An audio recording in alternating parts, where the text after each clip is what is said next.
Hello, everybody, and welcome back to the Pirates in the Field podcast. This is episode number 4. My name is Manny Pereira. Over there is Niamh Campbell, as usual. But we got 2 extra guests today, Sam Stinson, and we got Matt from Passaic High School. We brought a high schooler on the show, which is a lot of fun. And you know that since he's coming on, now he's obligated to come to Seton Hall, right, Matt? Is that the case? No, it's whatever's in the cards, man. But yes, love Seton Hall though. Yeah, Local no. school, love it. Good program. This is part of the recruiting spiel. I don't know if any college does this. Are we the first college to bring high schoolers on a podcast? We just might be. Yeah, probably. Yeah, so a lot of fun. A lot of games have happened since we last came on, and now we're going to have more opinions since you guys are probably bored of mine. Not Niamh's. Niamh's are always fun. But we got through the round of 32 and the round of 16. A lot of teams out, a lot of surprises, 8 teams still standing on the biggest stage in the entire world, probably in all of sports, although a lot of people want to say the Olympics, but it is what it is. Let's first talk a little bit about the United States, because I have talked a lot about them. I've had my hopes up about them. And before I give my spiel, because I have a little rant, want to talk a little bit about kind of you guys on the surface thoughts. We'll go into some quotes from Pulisic. Carrie Lloyd, my gosh, hold back a little bit next time, please. She's got room to talk, though. We'll go into all of that. But first, what do you guys think? Give a letter grade for the United States in this World Cup. We'll start with Niamh. I would give this World Cup a solid B+. Really? B+, A-. I'm kind of in between there. Only because the round of 16 game against Belgium really knocked that down for me. I probably would have given it an A, but just the way that they performed in the game against Belgium, that has to be at least half a letter grade down for me on that one. They lost that game. Belgium did not win that game. It was all the unforced errors and mistakes from the US that set up pretty much every single Belgium goal that happened. But I think that there's a lot to take away from this game, and the biggest thing for me is just what it sets up for the future of U.S. men's soccer. I mean, I've been talking about this with a couple of friends, but next World Cup we're going to have Kevin Sullivan in the team. Like, there's a lot of potential coming, and I think that they've gotten a lot of good experience under Pochettino, and I would say a decent showing for the U.S. this year. Matt, go. Have to agree with Niamh. I'll go B. It's not so much the result of the round of 16. It's the way they went out. Round of 16's quite normal for the U.S. 2014, 2022, I believe 2010 as well. It was just the way they went out, the way the players from our domestic league just got absolutely. I mean, it was honestly them that performed the worst. Let's be quite honest.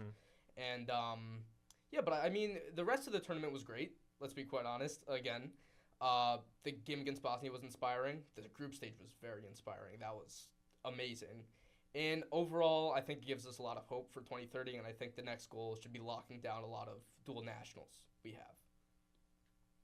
Sam? Yeah, for sure. I'm not going to be as generous, I guess. I mean, we had a great group stage, I think. The Bosnia game was a very special one. And like you said, I think it inspires a lot of, I guess, hope in the future for 2030 and stuff like that. The Belgian game was really bad, though, like really bad. I'm probably gonna say around a B-, C+ range. The Belgium game definitely docks it down a lot, just because it was pretty embarrassing. The goalkeeper mishap was pretty bad. I'm not gonna lie. Yeah. So on paper, I mean, we did what we always do, which is get out of the group stage and lose in the round of 16. Thierry Henry, I think, was excellent in his analysis along with Zlatan when they were like, everyone made history in the round of 32. So the Bosnia win for me is not groundbreaking. So I would give it a C. But because not only did we beat the bad team or the teams that we're supposed to beat, which we always do, we blew them out, which we don't always do. For that, you got a C+. But you guys are talking like you're super hopeful for 2030. I'm not all the way there. And the reason I'm not there and the reason I want to give it a D is and this is not, I'm not a fan of slandering people. I don't like that. I think that too many people make too much money off of doing that, especially athletes.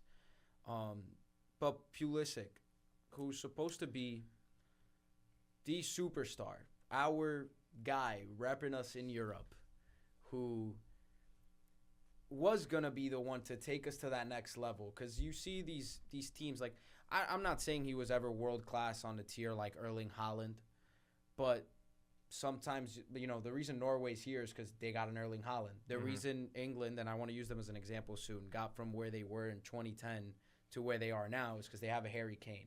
I'm not saying that was going to be Pulisic, but there was some hope that he can kind of put this team on his back and have a great tournament where he can look like that level of player. And he's shown that he can have that talent. And he's just not there. This was his quote after the game. After losing a World Cup elimination game at home by 3 goals, where he begged to come out. He just did. I'm giving facts. It sounds harsh, but he begged to come out of the biggest game he will ever play in his entire life. Yeah.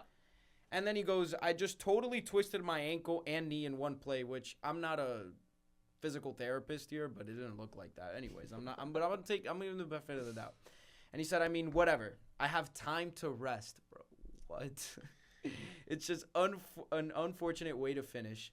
I felt really good this summer with the guys, and I thought my level was high. I don't know what level that is, but he said, yeah, it's disappointing. I didn't quite have the moments I was hoping to, and to try to help us really push and get over this next step of beating a really good team. I'm disappointed with myself, of course, but I'm going to try to stay positive.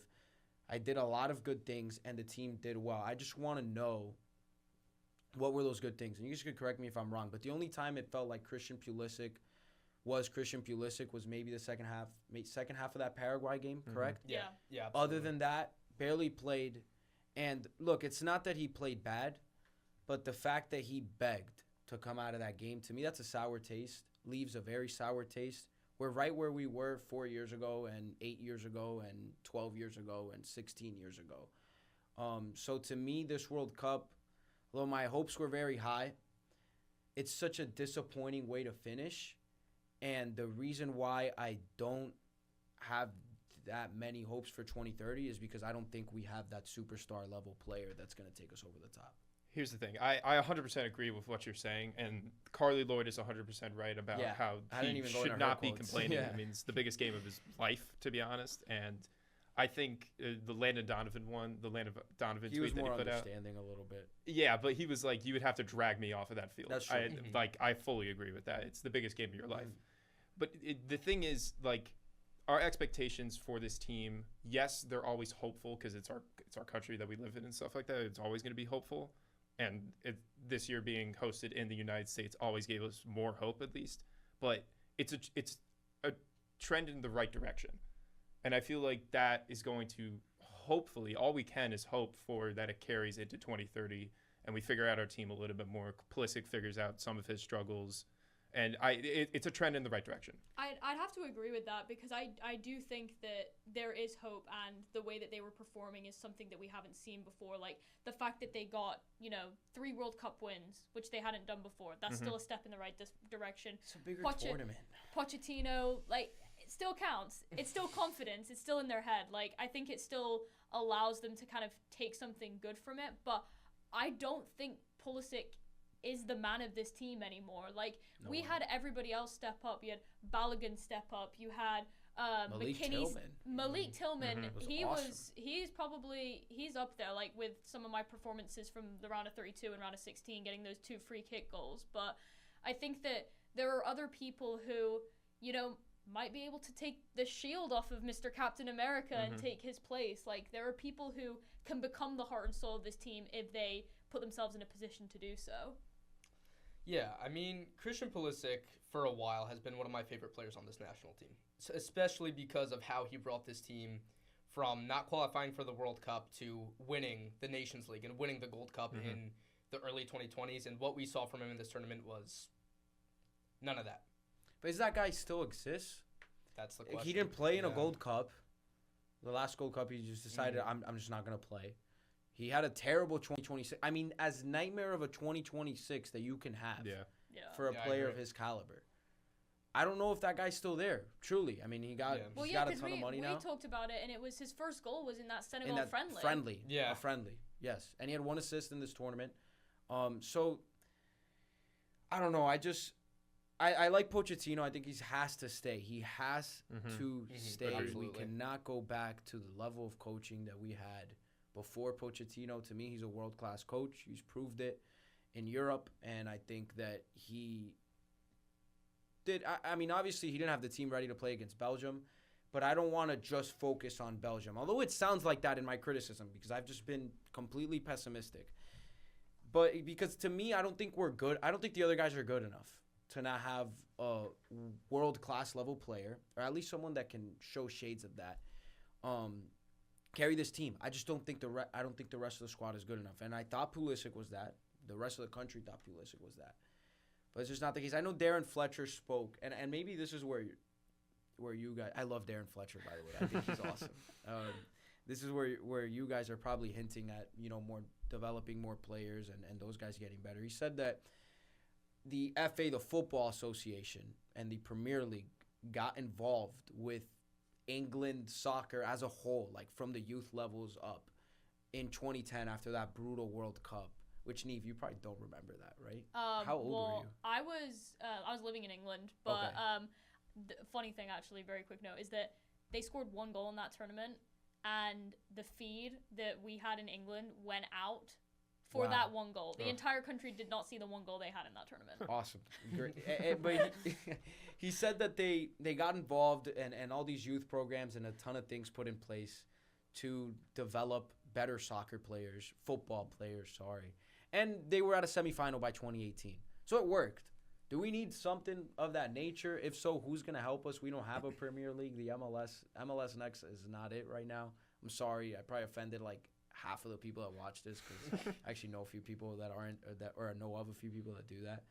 So I don't know. I mean, do you guys think we need that, or do we just need Harry Kane to show up? Because maybe it was just as simple as that, as they just got Harry Kane. Norway got Erling Haaland.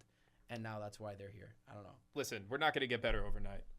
That's the full stop there. We're not going to get better overnight. I think the development really does need to improve a little bit because we've seen that in pretty much every country that's highly competitive in this tournament, that they have a developing like program and stuff like that for players. I just think we need to improve on that, to be honest. 2030, I fully will say 2030, we're probably not going to be good as well.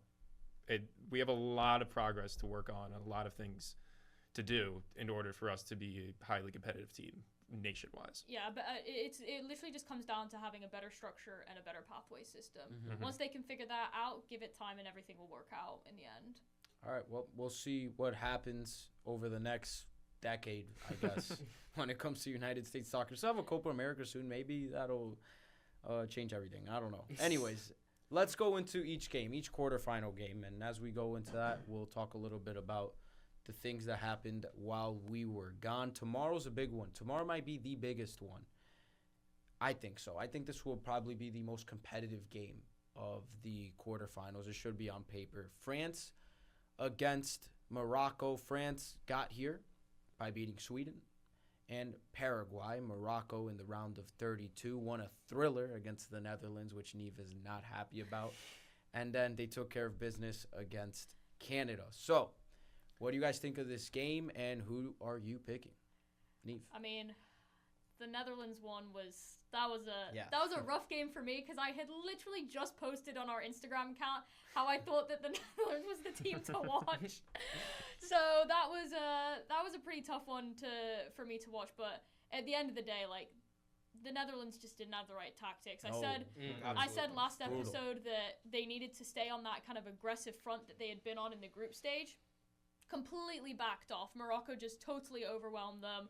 I mean, Ronald Koeman isn't in his position anymore because of that. He left, but I think that Morocco's looked quite good. And I know that the round of 16 game that they had was against Canada, which they really breezed through with a 3-0 win. But I mean, I had France as my champions, and I still think that they're going to get it over Morocco. But Morocco's going to put up a really good fight. The front line that France have is just world-class top tier. Like, it's so hard to think that Morocco could stop them from putting 2 or 3 past them. Yeah. I definitely am picking France here. I feel like Morocco has looked very good. I think the Canada win was very impressive for Morocco, but I think France is just way too dominant. Like, their second best player is the reigning Ballon d'Or winner. Like, it's just insane. Their second best player is the reigning Ballon d'Or winner, and like, he literally has that trophy right now, and Mbappe is still beating him in the Golden Boot race. Yeah, like, that is that's how exactly insane it. this That's team actually is. insane. And also, Michael Olise has been fantastic. Oh my goodness. He's just been great at feeding the ball. He's leading assist across the World Cup.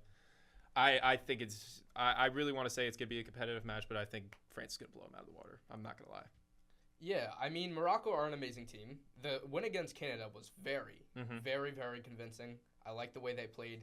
But one thing I've noticed over the course of the tournament is they're not great in terms of they give up the first goal a lot. Against Haiti, they gave up the first goal. Against the Netherlands, they gave up the first goal. I don't think that's going to fly against France. France, as we've all said, are arguably they have one of the greatest front lines a national team has ever had. Arguably. France are going to win this game 2-1. It'll be close, but I think France will take it home. Yeah, and I think that, like, also, like, when you said that, like, Morocco almost come into the games, like, they're not fully switched on yet, and so it takes kind of, like, that first goal or that first really close missed opportunity to, like, get them into the game. They're going to have to come in, like, in their warm-ups already thinking that the game has started against France. Like, I mean, I would even say the whole day thinking that the game has started. Like, if Morocco want a chance to win, it's all about mindset, I feel like. Yeah, absolutely. So for me, this is a rematch from the semifinal of 2022, Morocco versus France. France won 2-0. They scored early, which is a concern for you guys. What I'm trying to find, because I'm almost certain, yes, I'm correct. So Morocco against Brazil, which was the game for them of the group stage, first game of the tournament, they scored right away. And I think that the level of anticipation in terms of they had rest and they knew if we win this game, we win the group, that they had going into that helped them come out with more of a sense of urgency than they usually do. So I think the same will happen against France. Am I going to pick them to win? Honestly, I'm like picking on the fly because that was the one game I just couldn't figure out. Because I don't think that'll be a concern. I don't think they'll start slow. I think in terms of Canada, there was no shot they were losing to Canada. They made it to the quarterfinal. They had their eyes on France as soon as they won that penalty shootout against the Netherlands. Yeah. And they probably had their eyes on France for the last 4 years because they had a shot to win the whole thing. They look more developed, more seasoned. They have more experience, and they want Spain in the semis. It's a revenge matchup for them right It now. is. Like, that's how they're going into it. So I'm going to be that guy, and I'm going to pick Morocco Oh, wow. It's okay to be that to guy. add some flair because it's fun. So I think Morocco wins this game in a penalty shootout. 2-2 regulation and extra time, Interesting. and then they win in penalties. That's my pick. Yeah. I mean, yeah, I think if they're going to win it, the penalty shootout is the way that they're going to do it. Yeah, and they can defend, so we'll see. Just gotta hope they can save penalty shootouts against France. Yeah, well, I mean, they did what they had to do against Netherlands. True. So True. we'll see. That game will be tomorrow at 4 o'clock. I don't know if we're gonna post this. Are we posting this tomorrow? We'll see. Well, that's behind the scenes. We're gonna try. Yeah, we're gonna try. Time will tell. Okay, so let's move on to the next game. The next game will be played on Friday, July 10th, 3 o'clock Eastern time. It will not feature the United States of America. Instead, it'll feature Spain against Belgium. Who do you guys got in this European clash? Spain. 100%. Simple. Yeah. Vamos España. Yeah, there you go. I think that, yeah, I mean, I had Spain already, like, going far, and I think that they're going to pull through this one. I think this game is going to a shootout as well. Really? Yeah. Wow. I think that just the fact that Belgium came off of a comeback win against Senegal, 3-2, then they blew the United States out of the water. Whether you want to personally view that as Belgium played really well or the US just played like trash. Mix of both.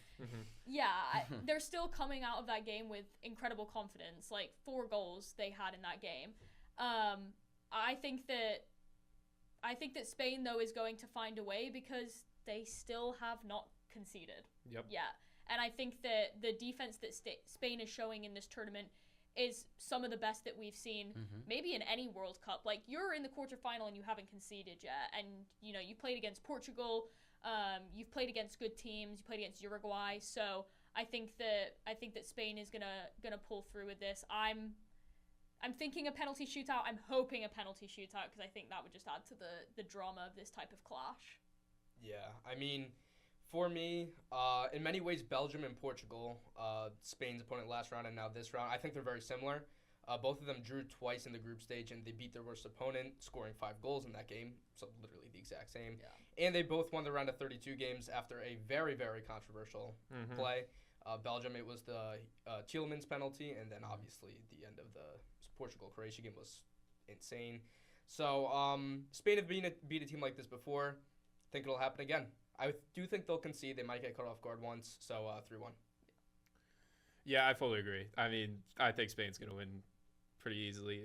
I think offense is a little bit of a concern. Like, they didn't play great against Portugal, I would say, but their defense is way too dominating. As you said, they haven't conceded yet, so I fully believe Spain's going to win. Yeah, and I think like a little bit concern in terms of the offense. I think one of the reasons that like Portugal-Spain was a little bit underwhelming was because we just came off of a 3-2 thriller of Mexico and England. So, like, 5 goals to not even getting a goal until the stoppage time, like the 92nd minute. Yeah. I think that's kind of why we're looking at that. But, like, this is what happens when Yamal is locked down. Like, Nuno Mendes did such an amazing job against him. He had 3 shots that game, and 2 of them came from when Mendes was subbed off for an injury. So, if you can lock down Yamal, like, other guys like Oyarzabal and like they need to step up. Torres needs to step up, and it's a question of, are you going to be able to do that on that stage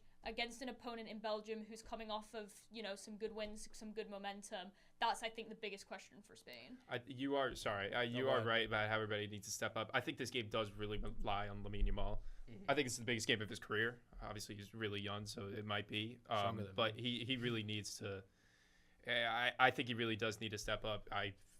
He's got to score at least, I think, to get them a chance in this game. But I do think Spain's going to win. Yeah, look, honestly, Belgium played well against the United States, very well. They danced.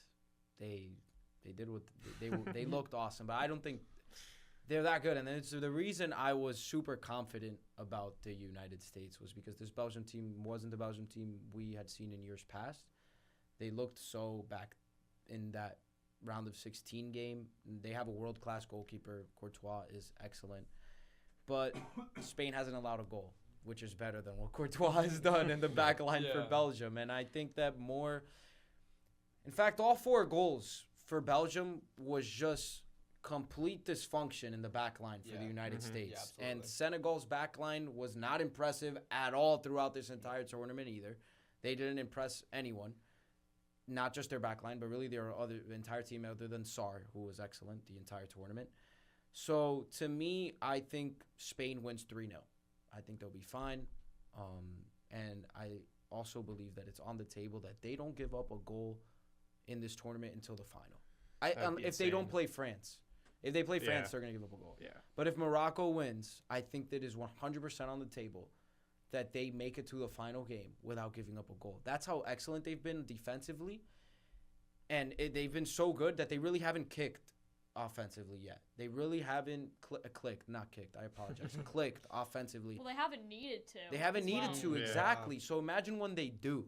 They will look like that team that everyone thought about in the beginning of the tournament because they were one of the favorites with France. So we'll see. I'm going to pick Spain 3-0. We have Spain? No one wants to pick Belgium? I believe so, yeah. Yeah. All right, so we'll go to the next game then. Next game will be played on Saturday, July 11th, 5 o'clock in Miami. 2 teams that probably have not spent a lot of time under the Miami sun in their lives. Norway and England. It's going to be a ton of fun. That'll be, 5 o'clock. Erling Haaland against all his buddies in the Premier League. Who do we got? I am so excited for this game. I love this game. I'm so excited for this game. These are probably my two favorite teams in the tournament. It's very unfortunate that they're playing now. I'd like to see them both in the finals, but what are you going to do? I don't know, man. I really don't. This game scares me so much. Like, I have no idea who's going to win. I want to say England just because I feel like they have a more complete team. Mm-hmm. But Erling Haaland, man, I mean, he's just unbelievable. He really is. Like, I don't know. You guys, I don't know. I don't know what to say. Yeah. Norway have been amazing. Yeah. I never thought it would actually happen, but I knew it was possible. I knew with Erling Haaland and this generation, Martin Odegaard, Antonio Nusa, all these players, I knew it was possible. I never thought it was actually going to happen. Now they're here, which is unbelievable. At the quarterfinals of the World Cup, but they're playing in England. One of the greatest teams I've seen this tournament. The fans behind England are unbelievable. I was at the England versus Panama game. Hearing them sing, the atmosphere was just completely one-sided. And Harry Kane, though he says he doesn't like to be brave, he's been brave. He scored that penalty against Mexico in the Azteca. A penalty that he skied in the quarterfinals of 2022 against France. He completely reversed his role this tournament. He's been strong. He's been brave. I like the way he's playing. I think he's going to lead England to the semifinals. Yeah.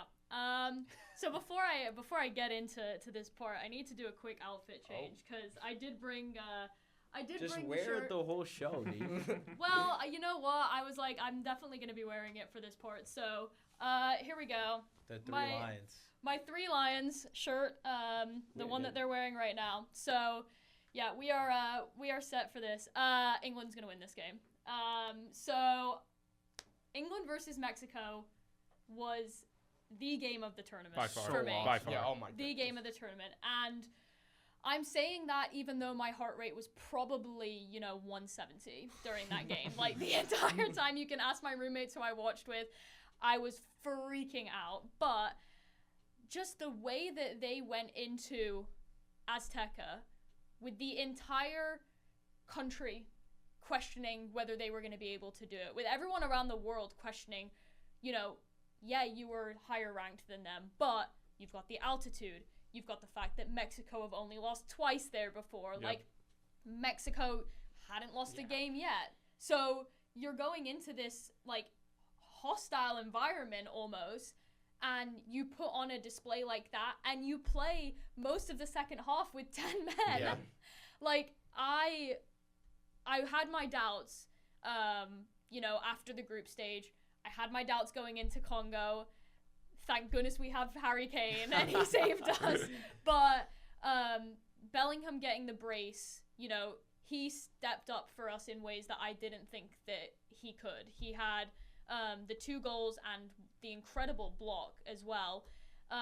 Obviously, it sucks that we got the red card, but for Anthony Gordon to get the penalty right after that, and then, like you said, for Harry Kane to just put it away, like, he was not messing around. Like, you could tell by the way he stepped up for that he knew exactly how he was going to hit it. Jordan Pickford, incredible game and goal. Wow. Like, I have him in all caps because he played unreal in that game. What a save. And He what was played that, unreal Was in that that like game. it was early, maybe between the 5th and the 9th minute on the short hop. Yeah. yeah. It looked like a shortstop. It was awesome. That was one of the best saves I've seen in this tournament. That was excellent. I mean, Pickford is such a character, and, like, everybody jokes about it because he gets so angry. It's like we're literally 30 seconds into the game and he's already, like, shouting at his back line. Yeah. But it's that kind of energy that England needs, and the way that Harry Kane brought the team together after the win against Congo and was like, we celebrate this, but we have a job to do. Like, as soon as you step off this pitch, we're focused on the next game. Like, I just love the mentality that they have right now, and the fact that they're using the fan support as well to really, like, keep pushing them through. Yeah, I'm going to talk a lot about England later. I have expressed my, how do I say that? I've been very impressed with England since the Croatia game, and Niamh knows that. And I overestimated them a little bit against DR Congo, but they did win. against Mexico, and we thought they'd maybe a little soft. You know, they were all getting sunburned in the training camp, and the hot weather was potentially a concern, which... Well, going back to that, they all got sunburned, but they spent like a week and a half in Florida. That's so true. And they're going back to Florida. It'll help in the Miami. If you can play in the Azteca, you can play anywhere. So I don't think Miami's a concern. Weather is completely off the table as a concern. Norway's backline, honestly, is not very good. And I don't think they haven't really been that good in this tournament. And Senegal tore them to shreds at the end of that game when they played against each other. So I have zero concern that England will find the back of the net 3 or 4 times in this game. Haaland can get 5 touches, and with those 5 touches, he might put 2 in the back of the net, but I don't think it'll be enough. So England 4-2, same as Croatia. That's my pick. Yeah. I definitely think it is coming home. I think England's definitely going to win this game. But Erling Haaland is such a awesome. He's a dominant player. Like, I kept seeing on social media and like on Twitter and stuff where they're comparing him to Shaquille O'Neal in basketball, where he's like he's the most dominant player in the sport. Like, Shaq can't shoot or dribble, Haaland can't defend or dribble, but he's still scoring goals. He scores like Shaq does in the paint. I think that's a beautiful comparison. Norway hasn't been in the World Cup for 28 years, and the fact that they're doing this is insane. I think the sky's the limit for them, in my personal opinion. But this England team is just it's. I think this is the best England team in many, many, many years. Yeah. The Mexico game was unreal. Jude's 2 goals in 3 minutes got me flying out of my chair. Jordan Pickford, obviously amazing. The Harry Kane, I mean, I think he's probably my player of the tournament so far. I think he's just been unreal. The post-match interview against that Mexico game was some of the funniest things I've ever seen. Yeah, that was fun. Where he lost his voice. England's fans have been fantastic. I think they're gonna love Miami, to be honest with you. So yeah, I think it's coming home. We'll see. Why coming home? It's coming home. It's not coming home. These guys. Football's coming home. These guys are gonna celebrate on 250. That's not fun. We're gonna get into this. Look, this is, to me, the outlook for the rest of this tournament is so awesome. So many potential storylines here. So many great teams. England's definitely one of them. So next quarter, last quarter final. We've kind of been flying through this. Argentina and Switzerland. I really, really hoped that Colombia would play in this game. Yep. Not Colombian at all, but I would have loved to see those 2 teams clash in the World Cup in a quarterfinal. And Luis Diaz, who's awesome, by the way, I love watching him play. Even if he doesn't score 100 million goals, he was quiet. Yeah, but you can tell he impacts the game. Oh yeah, every time he's on the pitch, you can tell he's playing, and you can tell that he obviously helps his team out, even if they're not always scoring. Which, by the way, Colombia was that team that they've always felt so close, and against Switzerland they always felt so close. And I think it was the 21st minute of this game against the Swiss. What a save! Yeah. You know what I'm talking about? Yeah. This guy dives back upper right corner of the net. This guy just that was incredible. Anyways, it's Switzerland against Argentina. Defending champs, Argentina, who got here by a thread. And there's a lot of controversy surrounding that, which we're also going to talk about. But who do you guys got in this game? I think you just have to go with Argentina. Like, okay.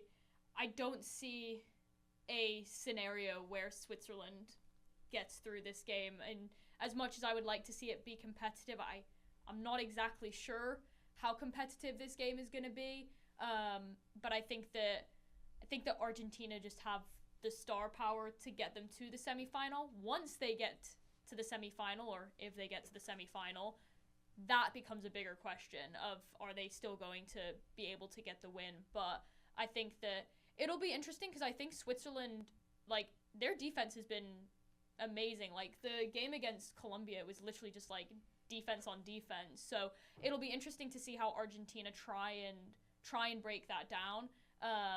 But yeah, I think that Argentina is going to come through with this one. Yeah.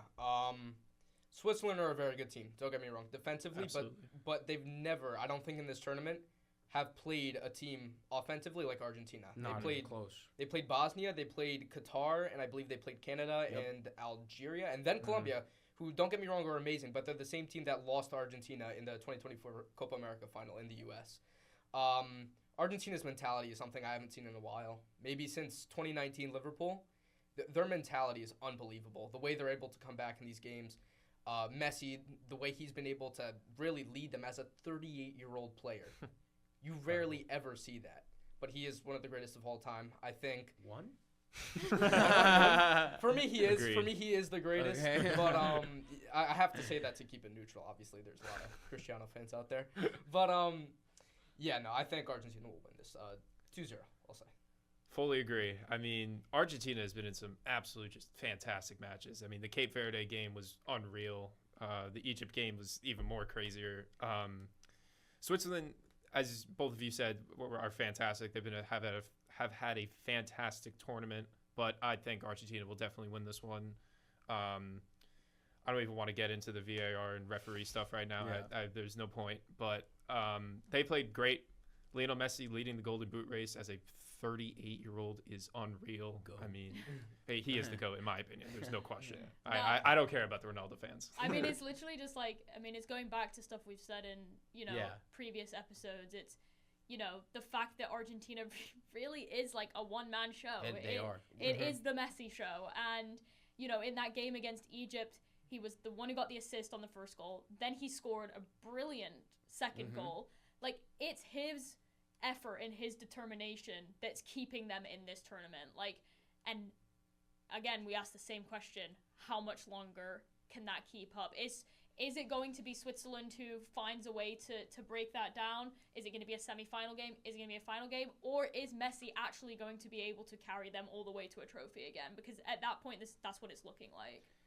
Yeah, I'm not going to pick against them because I don't want to, really. I do think it's very much on the table that Switzerland could win this game. I mean, we just saw them almost lose against Egypt. And I just find it hard to believe the way this tournament has gone on that all the favorites are going to win in the quarterfinals, which is what you guys have right now. You guys picked all the favorites. True. Yeah. And if there's going to be a game where there's an upset, it's either France, Morocco, or Switzerland. Argentina, in my humble opinion, which I'm not a soccer expert. I mean, I don't see Norway beating England, and I don't see Belgium beating Spain. So, to me, yeah, it's been the Messi show. I think that's going to continue. Now, one thing I will add, this is just because I don't have much analysis on this game other than Ruben Vargas, who is pretty solid. He flops a lot, but he's Dominican. So we got another Hispanic on the floor, which I didn't on the pitch, which I didn't know. His mother is Dominican, I think, or his father. So for those Latinos out there who were rooting for a Colombia-Argentina clash because it's more fun, you have a Dominican playing for Switzerland, which is crazy. I didn't think we had Dominicans there, but we do. So, yeah, I'm going to say 2-1. It's fair. Fair? Yeah. It's definitely fair. Yeah, fair. 2-1. You guys made your pick. So, Argentina. You guys all have Argentina, France, Spain, and England. Yep. Do you want to make our picks now, or do we go into VAR first? Sorry, I'm calling an audible right now. I know we were going to do VAR first. Let's go VAR. All right. Yeah. Whatever you want. Before we get into VAR, the one thing I want to just add quickly is obviously we've still got Messi in the tournament, but we did say goodbye to Ronaldo. Yeah. We said I don't goodbye want to go there. to Modric, to James Rodriguez. There were a lot of big names that went out in their last tournament, and come 2030, we're not going to be seeing them. So for a lot of those teams, it's going to be a new wave of players coming in, and for all of them, they're going to have to find a new kind of face and a new person to rally behind for their team. So I think kind of, we've got Copa America's coming up, we've got Euros coming up. It'll kind of be interesting to see how these teams form and create this new identity with some of those big names gone now. I definitely agree. It's going to be very interesting to see how these teams form up. I think specifically for Portugal, it's going to be very, very fun to see just because Ronaldo's been this big name in the sport. Like 5 candidates, too. They got a ton of talent. Yeah. They have a ton of talent, but they were my biggest disappointment this tournament. Yeah. I think that's fair to say is like they have the best players in the world at the best clubs, and I think they underperformed. Oh, 100%. They just snuck by Croatia with that weird controversial offsides call. I still don't understand offsides, to be honest, fully. Yes, they ran into a brick wall in Spain, but they had a lot of chances to win that game, and they fumbled. They so- shouldn't have played in that game. They yeah, should've won no, their group. fully. I They thought should've Croatia won should their have won. group. Yeah, but it's going to be very interesting to see what the team looks like in Copa America. We should be talking about an Argentina-Portugal quarterfinal clash right now if they would have taken care of business, and they didn't. And, let's just go there because it's fun. I truly believe that now with Martinez gone and Ronaldo gone, I think Portugal, and I don't know how much this will damage the Ronaldo GOAT argument, but I do think Portugal is going to be way better. That's what I think. So That's a solid take. I think Portugal you saw at times them trying to feed Ronaldo, and I don't think it's all Ronaldo's fault. The midfield was awful, and Martinez did not push the buttons that he had to push, except for in that Croatia game when he took him out. Yeah. And his replacement scored Ramos. the game-winning goal. So I think if Ronaldo would have played more of a role that a 41-year-old is supposed to play, where he gives you 40 awesome minutes, maybe off the bench, probably is how I would have used him.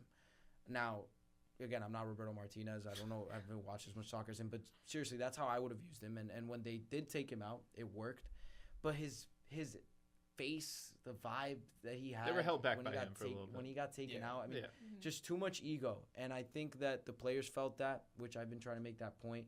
And it's not that Ronaldo's so bad that he holds his team back. I think it's more of an intangible thing. Yeah. I think Portugal's going to be awesome. Mhm. I think that the way you're describing the role that Ronaldo should have had is the way that Lukaku is being used for Belgium. That's a great Like, comparison. he's literally just coming on in, the 60th minute Yes. every game, Mhm. and he's putting a goal up Yes. pretty much every Every game. single Yeah. game. Like, Every game. that is exactly how Ronaldo should have been used, and I think that, hindsight's 2020. Maybe, Portugal can But see we that all now, knew but that. Martinez knew that. Martinez knew that. He didn't have the guts That's a to good do point. it. That's a really good point. He didn't. And look, do I blame him? I mean, yes and no, because Ronaldo, the amount of scrutiny that he would have gotten if they ended up losing a game like that, Yeah. and Ronaldo just bringing down the entire vibe of the team. I'm not trying to say it's all his fault, but You're right, I though. hold him You're to right. a higher standard because I think he's probably the second greatest player, definitely the second greatest player of all time. He's awesome. So to me, looking at what Messi's doing and the way his team loves him and they rally around him, and he's not I know they're different style players, but still, I don't know. To me, I think Portugal's going to be great. Croatia, I'm so concerned about, which sucks because I grew up watching. I was I was 11 years old when Croatia went on that run in Yeah. 2018, 2018, and they were so fun to watch. I love Luka Modric, and now he's gone. I'm sad because I don't think they're gonna be that good anytime soon. It's the end of an era. At least Yeah, not It to really that is. level. Yeah. It's the end of an era. So it is what it is. Anyone else want to say a sayonara to these teams that were? Yeah. I think if anyone has an identity crisis they need to solve, it's Brazil. They had their True. worst ever qualifying campaign before this tournament. They're my biggest disappointment. I just don't think they played as well as they could have. I think the Neymar thing was a PR distraction. I mean, he scored in the last 100%. game. But even then, the crowd's reaction to that was very mellow. 'Cause Well, it was also, yeah. why are you going up in the face of the Norway goalkeeper as well? Yeah, Like, that did not there's make sense. literally no point. Yeah. Yeah, they were a joke. Shout out Niamh. Yeah. My takes have been awful this entire, at least last episode. I said Paraguay wasn't gonna go do anything. They beat Germany, and that's just one of some of the bad things I've said. Niamh called this Brazil upset or this Brazil bad tournament, whatever you want to call it, from the jump. So Yeah, You can we're just have gonna your flowers. focus on that one take. That Yeah. I got right. Yeah. But yeah, I mean, I agree. Brazil, complete disappointment. They've got a lot of stuff to figure out. I think I see a lot of jokes about it, but it is true. Brazil lost that game when Vinicius didn't take that penalty. yeah, that was Yeah, so that was awkward. crazy. That was insane. Yeah. That was so weird. It just set them up for what you knew was going to come He for was the rest of holding that the game. ball. Yeah. And Yeah. then he And has Bruno to give steps it up. Yeah. And then, just another team as well as Germany. Yeah. You guys lose in the round of 32 to Paraguay, on penalties. Paraguay.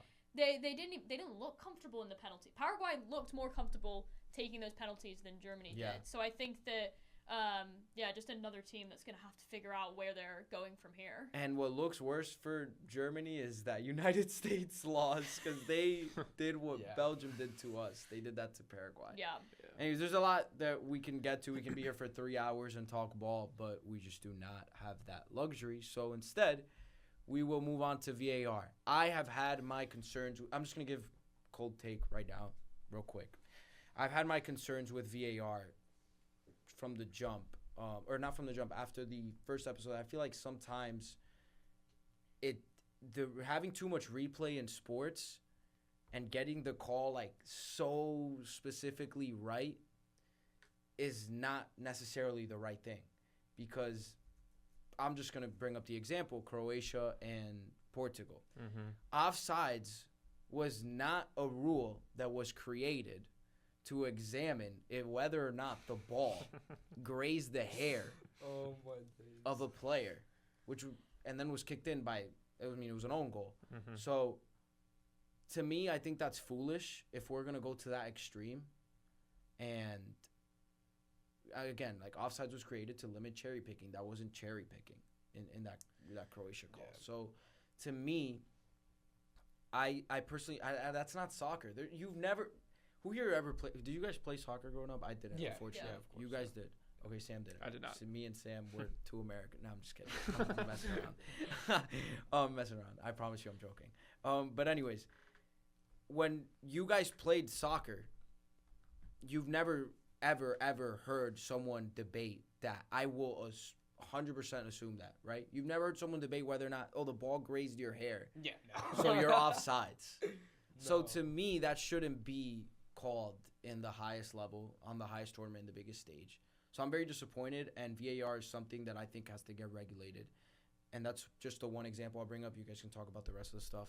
But I was very, very, as a soccer fan, or as a fan of this World Cup, disappointed that decided that game. It was useless. Here's what I have to say before I hand it over to the Liverpool fan who probably has a lot of takes on this. It takes away the human ability of the referee, like completely. There's no human eye that could see that a strain of hair is hitting the ball and that turns into an offsides. I still don't get the That's just not sports. Yeah. That's like in basketball. For the basketball fans watching, you'll understand this. Sam, you would probably remember this. Do you remember in 2021, the Western Conference Finals against the Suns and the Clippers? Yeah. So if you're watching that game, Patrick Beverley, I know what you're going to say. He hits the ball, I think it was Booker, dribbling. And when you're dribbling and someone knocks the ball out of bounds, it's always out of bounds. So he was holding the ball like this, and the ball grazed his fingertips on the way out. So if you put it in super duper slow motion, technically the last touch was off the Suns. I think it was Devin Booker. But that's never been a thing in basketball. Yeah. Never. Yeah. It takes away the human ability. It's really annoying. Also, a strand of hair is not going to change the trajectory of the a ball. Yeah. Unbelievable. Yeah, I think that, like, I mean, I've said this in the past, like, and I've always had a concern with this, but 20 years ago, we were not sitting around having a conversation about a chip in a ball and about whether a toenail was offside. Like, these were not the conversations that we were having. Yeah. And now, all of a sudden, this is what everybody's talking about. And the biggest thing for me is that these conversations about VAR are taking away from the game itself and the results themselves. Like, people are talking more about the controversies coming out of games because of VAR than the performances that the players are putting on. Like, it takes away from the fact, like, we talk about the Egypt game, the Argentina-Egypt game. So many people are only talking about the fact that goal got overturned from Egypt. And, you know, it's taking away from the fact that Argentina scored 3 goals in 13 minutes to turn around and win that game. And, you know, I think that... I just think that people need to take a step back and remember that, like, this is a sport. People want to enjoy this, and there's a certain limit to technology, and I think we're starting to see some of the perils that come with that. Gotta let the players play. Yeah, exactly. Absolutely. Yeah. As a Liverpool fan, yeah, I know I've had much experience with VAR. Shout out Sadio Mane, 2021 against Everton. Shout out Luis Diaz against Tottenham. All right, but besides that, yeah, it's taking away from the game. I completely agree. There have been way too many people talking about the Egypt goal being overturned and the fact that Argentina scored 3 goals in the span of like 15 minutes, which is beyond insane to me. And I just think I'm not totally against VAR. I'm more so annoyed that I feel like the on-field referees aren't doing good enough of a job that VR is having to overstep. Yep. It's having to have more of a role because of how bad the on-field refereeing has been. And we saw that, I think, with the Egypt goal, with the Croatia goal, and, the Balogun Red's a whole nother debate about the slowing down, the over, as you were talking about, like the over speculation. I think it's getting ridiculous. Yeah, I personally think it's ridiculous. And that's a whole can of worms you just opened there with Balogun. But, I mean, it just takes away from the reason as to why these rules were put in place. Yeah. Mm-hmm. It's too extreme. And I think that, like, what you're saying is right, is, like, there needs to be more trust in the refs on the pitch. But I think because VAR is so easy to access now, they've just come to rely on it so much more. Like, no, like, they should be the second option. Like, whatever the refs call is should be the first, unless it's a clear and obvious error. Like, that is exactly what they have in the books. And then in terms of the Balogun thing, like, that's not even, the VAR, like, slowing it down and all of that stuff. But the after the fact, like, that's all FIFA. Like, that's just another can of worms to open up there in terms of that organization. But what's interesting and that a lot of people didn't know is that that's not the only red card suspension that was overturned, because Ronaldo picked up a red card in their qualifying game against Ireland. Thank you. Yeah. And Thank you, then Niamh. got a three game suspension, which would have meant he would have missed the game against DR Congo and Uzbekistan. But he got those 2 games suspension lifted, so he just missed their last qualifying game, and then he would serve his 2-game suspension at a later date. The man just retired from international football. Like, he's not going to be serving that suspension. So I think it's just like, there are other instances where this is happening, which is like the precedent for what happened to Balogun. But why is this even happening in the first place? Yeah. No, thank you for that, because too much controversy surrounding it. And I understand why. We're not going to go there. But I understand why it's so easy for people to kind of nitpick this situation and say that it was unfair. But yeah, Niamh, I mean, I was going to mention that. You got it. And I think, truly, I want to leave this out there. I think we should, and again, this is coming from a mostly casual soccer fan, other than every 4 years. Why don't we kind of reconsider what the penalty should be for a red card? I fully agree with that. Why don't we reconsider that? Depending on how egregious it was. If you're Balogun, you already missed a half. Why can't that be enough? Yeah. Right? Depending on how, obviously, like what happened against Qatar and Canada, you give the guy 6 games. Mm-hmm. Why can't we just let the guy serve a half and then play in a big game? I mean, after that? You're literally comparing what ended up being a double leg break to 2 players going after the ball and accidentally stepping on his ankle. There's the different red cards. The whole Balogun thing, like, it should it have been a red card? No. Does that mean it should have been overturned? Absolutely not. Like, they really do need to reconsider, like, the fouls and stuff, because I'm a casual soccer fan fully, but some of these fouls have been kind of ridiculous, especially in this tournament.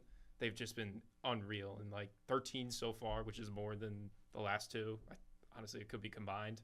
Like, it's been pretty unreal. Yeah, and a lot of people are saying, like, oh, like, there's more red cards because there's more games. No, if you look at the ratio... Oh, my gosh, no. It was even before, insane. like, It's insane. Yeah, we'll see. All right, we'll probably talk about this again next episode. Who knows? I hope not. I really hope not. I hope not. But it's time for the fun part. We're going to make our picks. Niamh and I made our picks pre-tournament. Both of those teams are still alive, I would hope. So...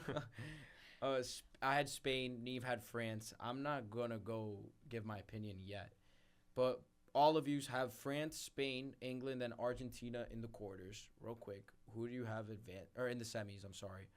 Who do you have advancing to the final, and who do you have winning the whole thing? Is a France-England final still possible? France? Yes. I had it at the beginning. I'll stick by that. Okay. I had the exact same pick. Yeah. Yeah. I have France moving, and then England in the final. I think that might be the biggest soccer/football game in the past, like maybe this in the 2000s. Like, I honestly think that's gonna be the biggest game ever. France, England. Okay, who do you got? So obviously I had France winning it when we did our pre-tournament picks. I'm gonna go with England, just because I'm feeling good. In terms of winning it, it's hard because I don't want to go back on my prediction beforehand because I did say France. But You can do it. I'm literally sitting in the shirt right now, guys. It's coming home. Yeah, it's coming home. I did say I think it is coming home as well. I really do. And Matt, you picked to win the whole thing? I originally had France, but I'm starting to believe in England. No way. It's been 60 years. I think it's about time. It's coming home. Okay, so I like to be right more than I like to do. Yeah, I would say I like. I would say everybody does. Yeah. Yeah. Look, Spain, I think has looked awesome defensively.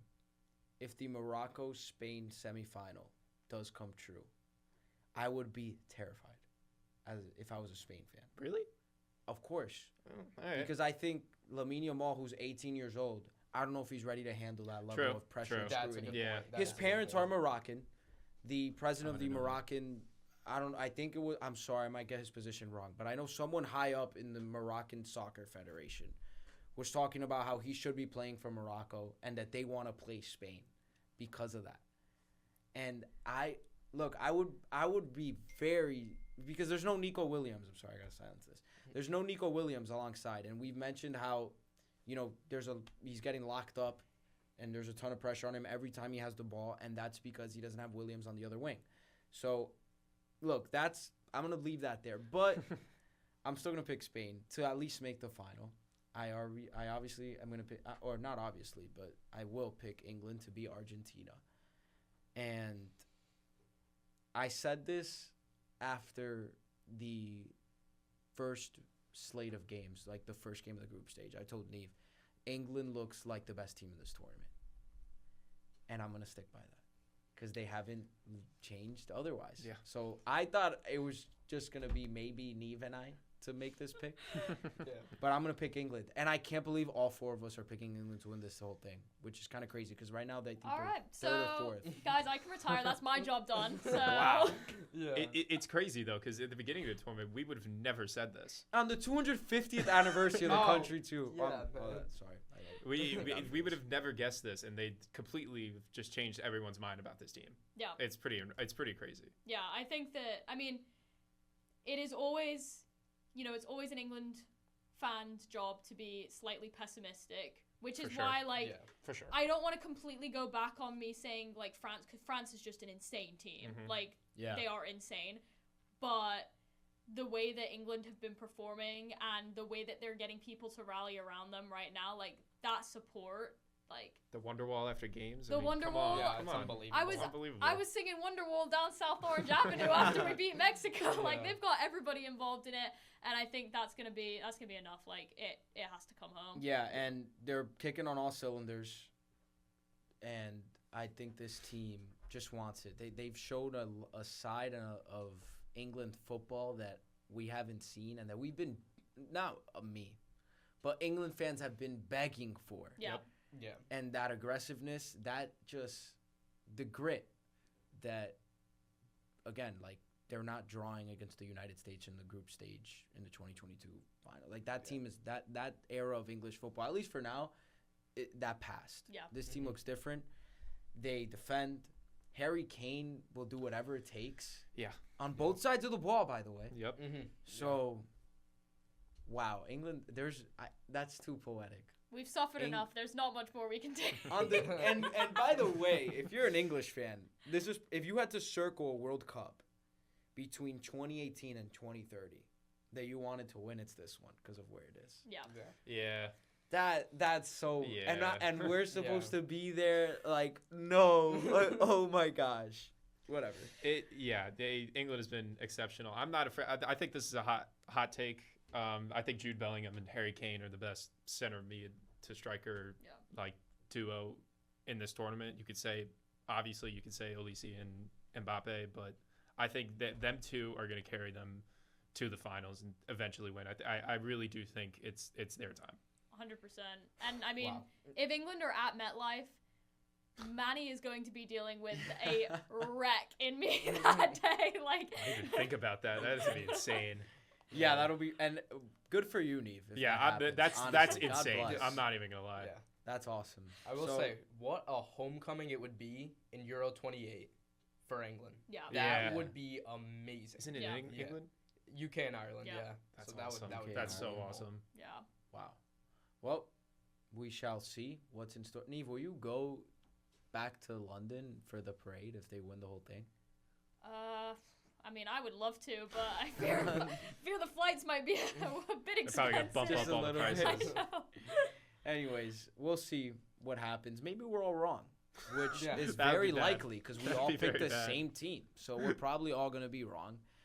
It's neither here nor there. This was a lot of fun. Matt, what's your take on Seton Hall after being an hour here talking to us? Overall, no matter where I end up, because obviously, I'm thinking of a lot of Come to places. Seton It's a great school.